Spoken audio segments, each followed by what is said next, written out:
स्कुलखौ माबोरै बहायो माने आं देखायलांबाय थागोन आरोना नैबेनिफ्राय फार्स्ट माने स्टार्ट बेयाव जाहैबाय खुन्था गायबाय बेयाव पाइप दोगोन दा बै हा जावनाय गेजेराव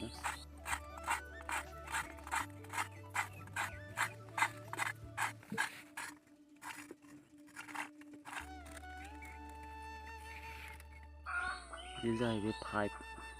प्लास्टिकनि पाइप आरोना एकदम बियो 30 फुट दङ 30 फुट दाबायगोन आरो जोंनियाव बारा खाथिद्रायाव मोनद्राया एसे 30 फुट 25 फुट बेफोराव मोनो आरोना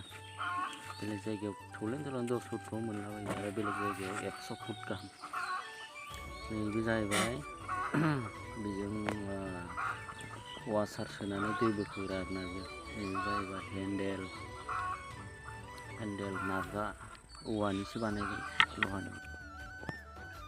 नैबे बुस्थुखौ एम्बु होनना बुङो आरोना माने दै सेरबा बै सालाया गोजौ गाहाय जाबा दैया गबोगोन आरोना बे बुस्थुआ ओरै सेरबा ओरै जागोन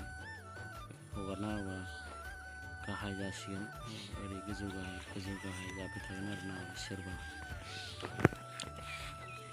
नै थौआ बाल्थिं थौ रोगा दोनफैखाबाय माने दैया एसे गोजान जायो लागायजेनबायानो दाबायजेनबाय होबाय बोराय मानैया आसोलखा लागाव बोरायखौ हो दांना हो खरा होना हो बोराय मानै आसोलफोर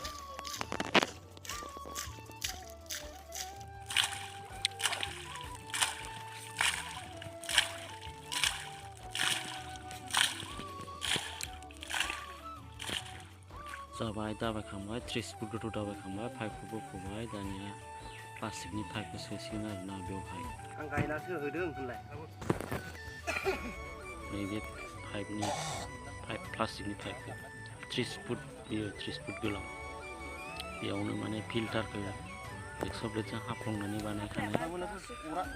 अरनो अर 30 फुट गोथौ 30 फुट आरो नैबे पाइपजों दाबायबावदोंसो 3 फुटसो 4 फुटसो दङ सावदो बेयाव माने लहानि पाइप ससेखौ सोगोन नालाय हाबजायाखै नालाय बेखायनो सावनानै माने एसे गुवार खालामनानै सावनो नागिरदों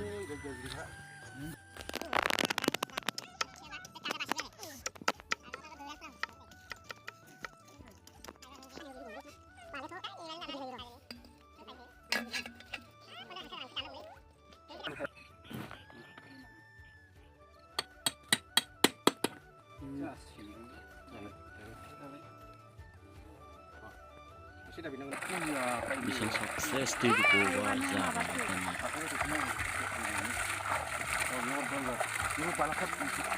थाङायनो बालायानो